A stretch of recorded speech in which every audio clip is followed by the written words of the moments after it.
Senior IPS అధికారి AB Venkateswararao పదవీ విరమణ చేశారు. ఆయన ఈ రోజు ఉదయం ప్రింటింగ్ అండ్ స్టేషనరీ కమిషనర్గా బాధ్యతలు స్వీకరించారు.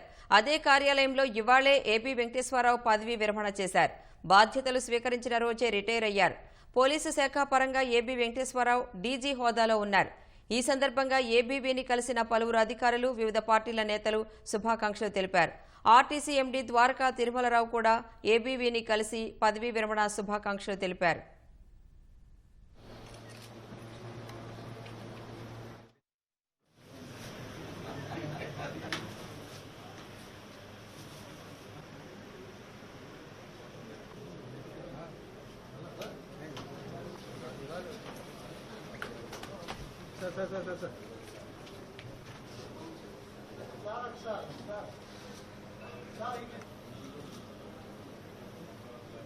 Sir.